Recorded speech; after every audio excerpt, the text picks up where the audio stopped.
My name is Bryan Dermody. I'm training for the Pro Deadlift at the 2016 Arnold Classic. So maybe 3 pieces of advice I would give to a young lifter or somebody just getting into strength sports are these. The first one would be your aim should be small increments of consistent results over time.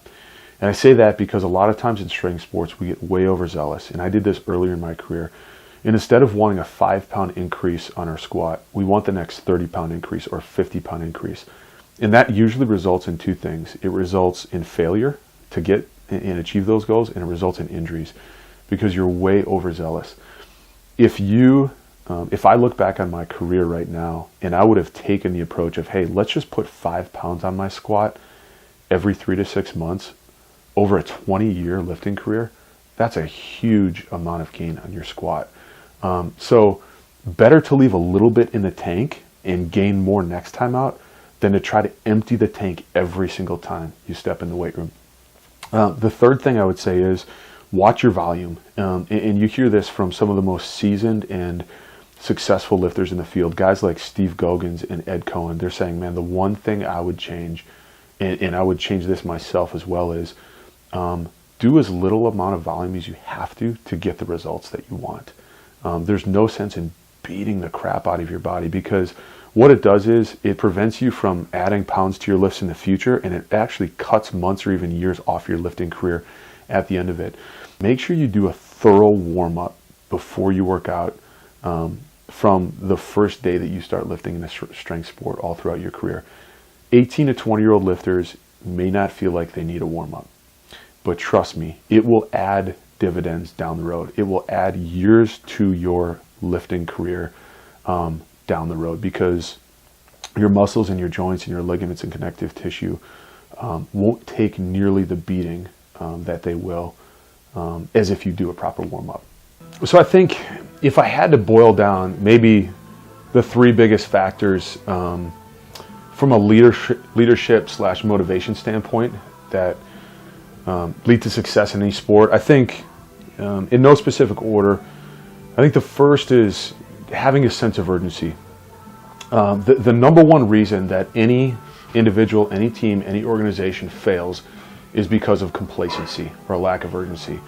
And so you sort of get into this mode where you relax, you're not really greedy for results, and that's when failure happens. That's when you just cease to have an edge in your opponents. And so what does it mean to have a sense of urgency?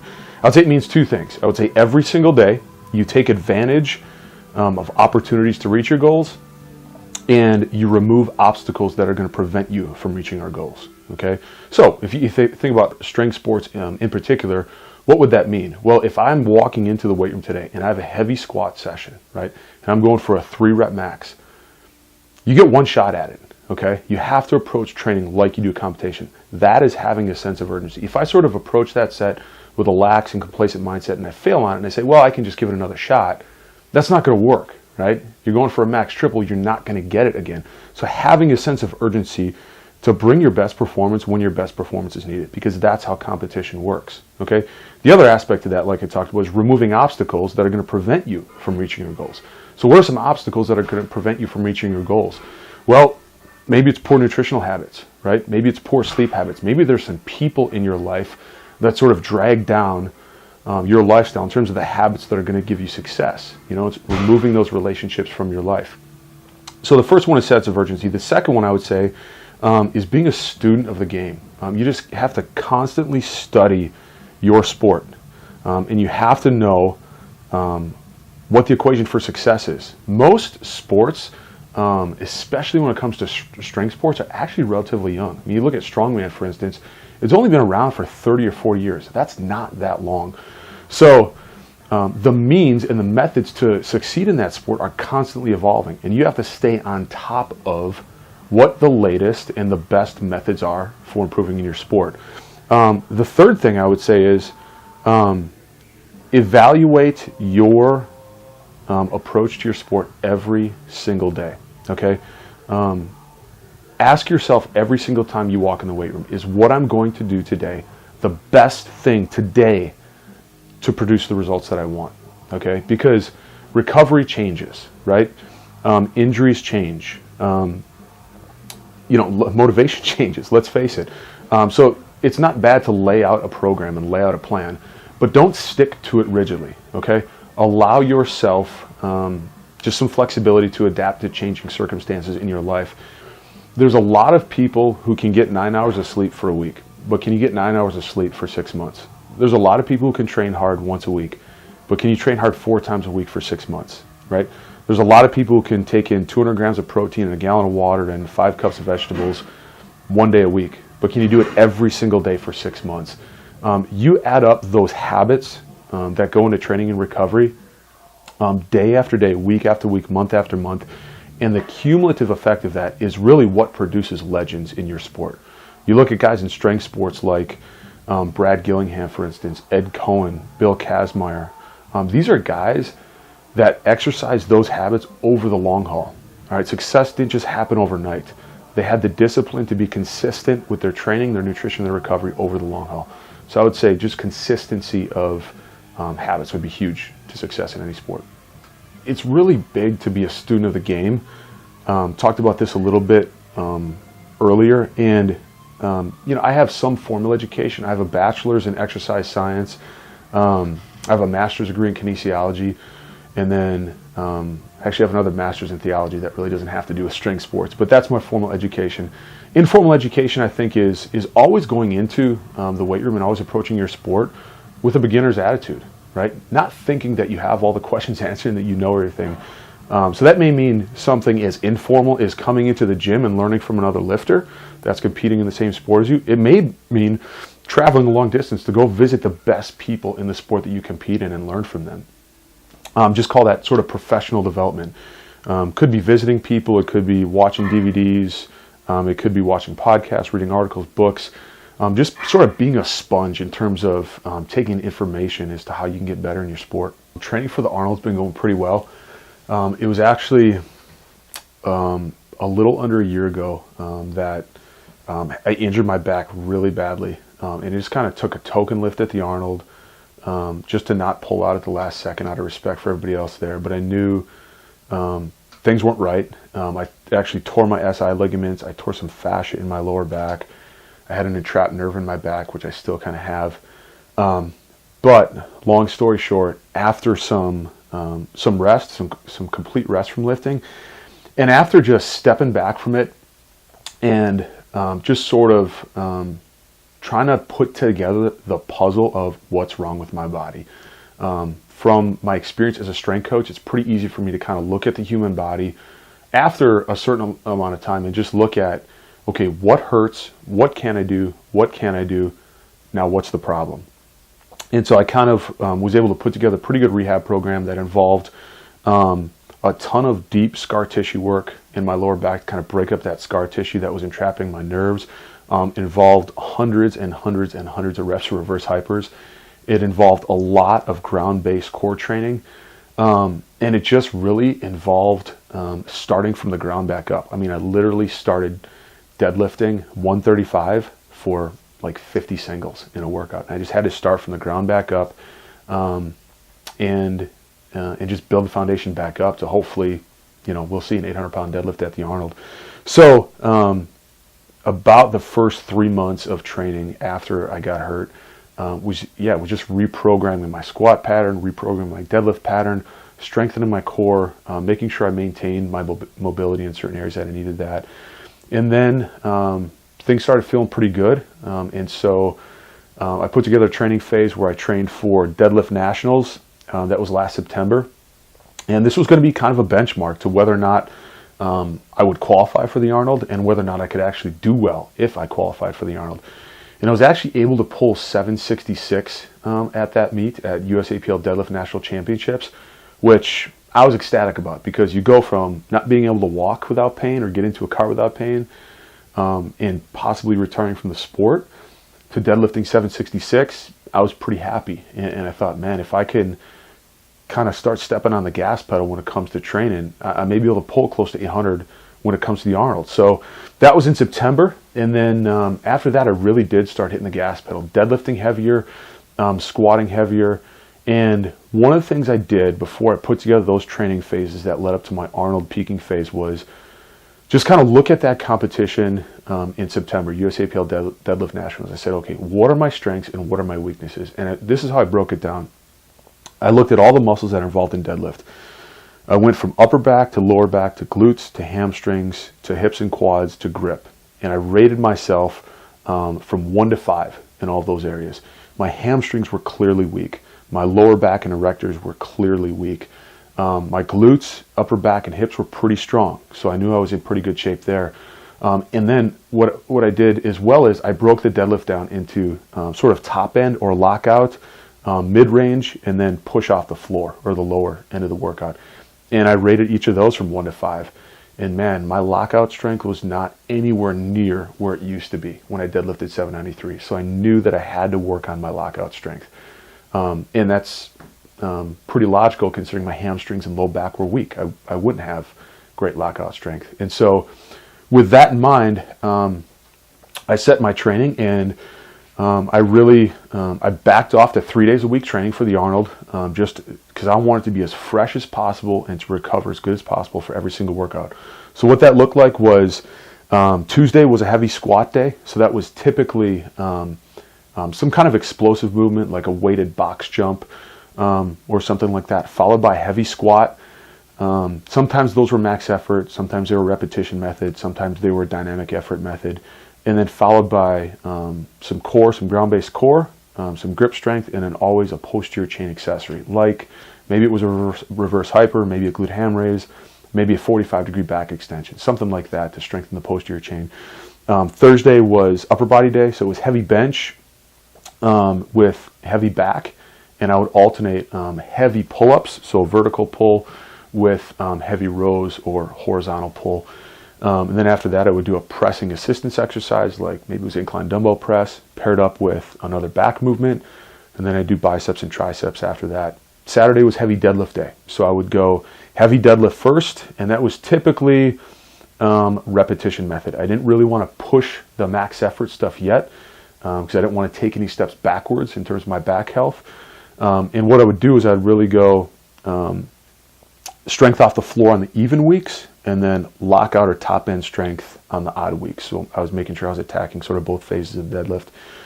Then after that, I would do grip and ground-based core, and I would do 2 posterior chain accessory movements. Maybe it was, again, reverse hypers, 45-degree back extensions, barbell hip lifts, maybe glute ham raises, something like that. Auto-regulating my training, I don't have a lot of experience with that. I'm experimenting more and more as the weeks and months go by. But just that idea of sort of stepping into the weight room, and maybe what I had planned is not the best thing. And maybe I need to do less, maybe I need to do more. Maybe I need to change the movement, maybe I need to change the sets and reps. But just kind of giving myself that flexibility to auto-regulate based on how I feel that day. So, like I said, training's been going well. And here's the best way I can sort of simplify it. I set a 3 RM, so a 3 rep max personal record on squat 2 weeks ago. So I squatted 585 for 3 raw, and my best before that was 565 for 3. So that's pretty significant gains on squat. Talked about upper back strength for the deadlift earlier. I actually rode 375 for 8 on barbell row from a deficit, which was really good. And then on deadlift, that was a little tricky. What I wanted to do was I wanted to set a personal record on 15-inch rack deadlift. So that means the bar would be 15 inches from the ground. That's a pretty low rack deadlift height. The reason why I want to set a PR on that is because I find out that low rack deadlift height correlates well to a suited deadlift because the suit sort of helps you off the ground. And the best way I could describe that workout is it was a 9.5 out of 10. It wasn't a 10 that I was hoping for. So my best ever on 15-inch rack deadlift is 750 for 3. And I just want to get 755 or more for 3.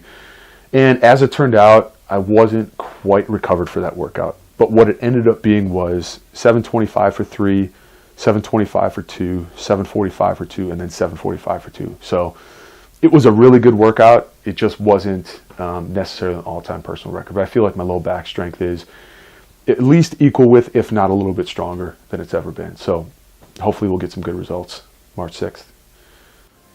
So I have a wonderful family. My wife, Carrie, I met about 4 years ago. We've been married for about 3 years now. And have one wonderful daughter, Abigail. She's almost 2 years old, and we actually have a child on the way that's due in April. So that'll be our second child. And I've got, to be honest with you, a wife that is pretty unbelievable about supporting what I do.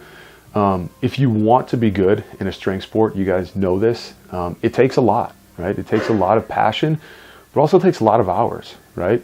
To get your 9 hours sleep every night, to train 3, 4, 5 days a week, to do all the recovery, eating habits that may be different from your friends or your spouse, your boyfriend, your girlfriend, that they may have to put up to.